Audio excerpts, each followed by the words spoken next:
Postina Marta.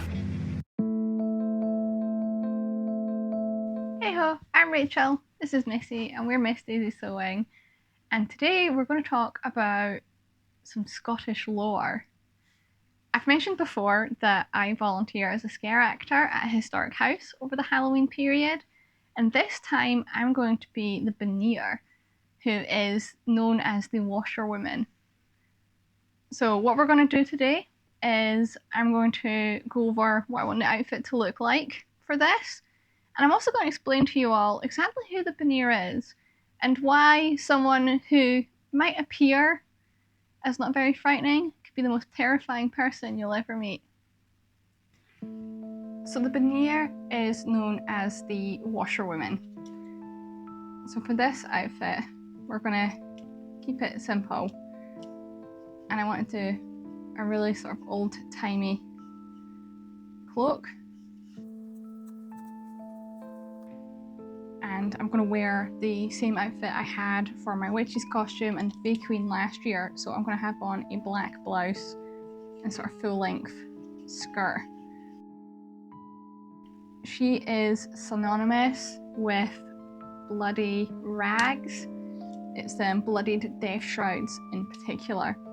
So the plan is going to be to extend the sort of the dark grey cloak to make it look like she's almost got a second cloak underneath with all sort of ragged edging. So I'm going to have it all blood soaked on the bottom here and sort of splat it with blood all of the sort of the rags. I don't have enough white fabric to make two full cloaks. So like I said, it's almost going to be an extension that we're going to add to make it look like two full cloaks. And that's the plan. So the first step of a cloak is to cut a giant circle. So here I am folding the fabric in half and in half again before folding it into a sort of triangle in one last fold. To create a compass, I just pin a piece of string at the top of the triangle and then use that to mark out the circle line with some chalk. I also repeated this at the top of the triangle to create the neck hole in the actual cloak. I'm then using one of those scrap pieces from the edge to make the hood, and I'm using my tried and true method of just tracing around a nice big hood off of a jumper to get the shape right. I like to add an extra bit of seam allowance on that just to make sure it's a nice big hood. For the undercloak and the rags, I'm upcycling the lining from some curtains. Whilst it is technically clean fabric, because I have washed it, it's discoloured and quite yellowish looking, so I think it'll be perfect for this job because I wouldn't really be able to use it in anything else. I'm trying to make the most out of this yellow white fabric that I have, and you can see here that I am basically cutting it to the length of the cloak and then trimming off the surplus bit that won't be seen. That's then going to get turned into the bottom part of the cloak, and I'm just cutting that into strips. For the bottom edge, I'm scrunching up and then just really hacking at it with the scissors to get a really raggedy looking edge, and I was really pleased with how that turned out. This was genuinely my favourite part of this process. I'm mixing up a bunch of different shades of red with my fabric paint. Ugh. This was genuinely my favourite part of this project.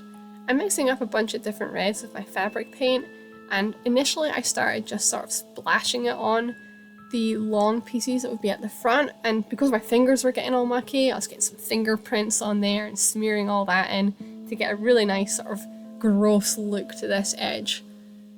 I then decided to water down that paint and then dip the very bottom part into that, and it got really messy. I am not gonna lie, my kitchen looked like somebody had been murdered in it, but the effect was absolutely brilliant. I was not going to waste that leftover paint, so I hung it up on the washing line and just went to town, splashing it all over the place.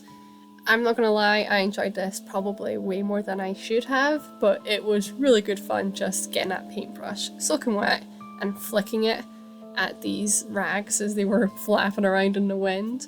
And yeah, again, I'm really pleased with how that came out. Because everything was flapping around, I got these really organic splashes. and everything was just looking great. Fortunately, the neighbours are rather used to me now.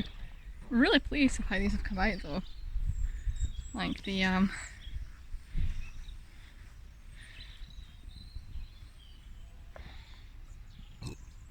they look great. Whilst that dried, I made a start on the sewing. First of all, beginning with the hood, and for that it's just simply attaching those two sides together and then folding over the front bit to make a little hem, just so I didn't have a rough edge facing the front. These turned out really well. So, really pleased with these.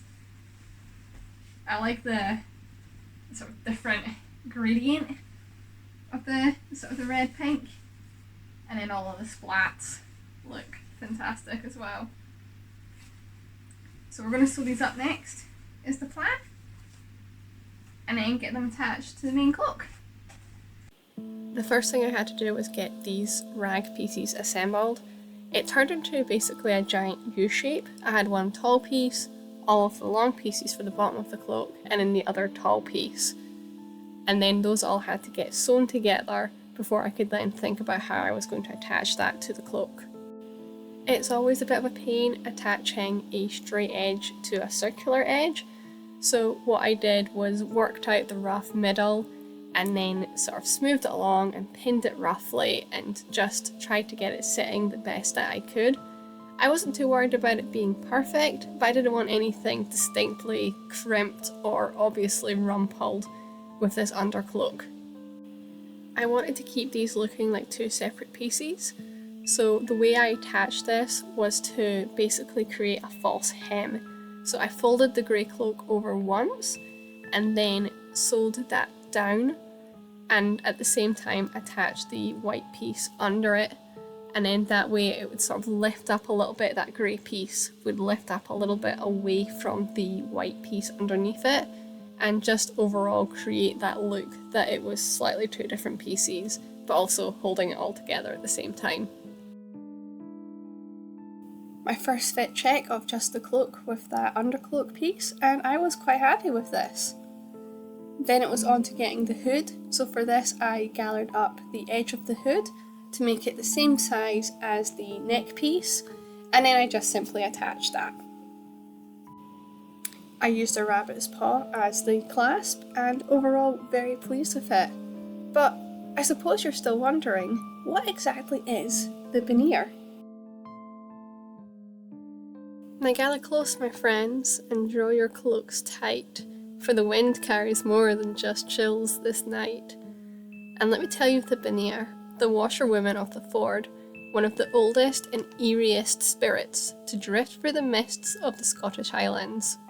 Long before roads were paved and clocks ran on gears, when the hills were still thick with heather and shadow, there were stories whispered by the fireside. Stories of a woman who washed the garments of the dead before their passing. Not after, mind you, before. They say you'll find her near a lonely stream or shallow ford, usually at twilight when the sky turns bruised and the birds go quiet. There she stands, ankles deep in water, scrubbing blood from clothes that no mortal hand has yet worn in battle or death. A tattered green dress clings to her hunched frame, and her long, tangled hair, dark as peat or pale as moonlight, depending on who tells it, cascades like a veil over her face. She is not quite living, nor entirely dead. Some say she is the spirit of a woman who died in childbirth, forever bound to the earth by grief and fate. Others whisper she is a fairy, old and dangerous, part of the She, the fae folk who do not suffer the company of mortals lightly. But beware, if you see her, it is rarely by accident. The Bean Nighe does not appear to just anyone. She is an omen, a harbinger of death, and if she is washing the shirt, the tartan, or the shroud of someone you know, their days are numbered, friend.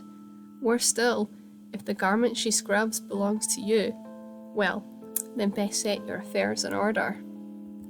Some wise women have claimed the Bean Nighe is not evil, merely a mourner who grieves ahead of time, preparing the soul for the journey beyond. A tragic figure, perhaps, but not to be trifled with. And still, on misty evenings, some travellers swear they've heard the soft splash of her hands in the water and seen blood swirling in the stream, though no body lies upstream, and no one has died. Yet. So if you're wandering through the glen or moor, and the wind carries the sound of weeping, or the gentle slosh of cloth on stone, don't look. Walk on. Keep your eyes ahead and your thoughts light. Because some truths are too heavy to carry, and once the veneer has spoken your name, there is no washing it away.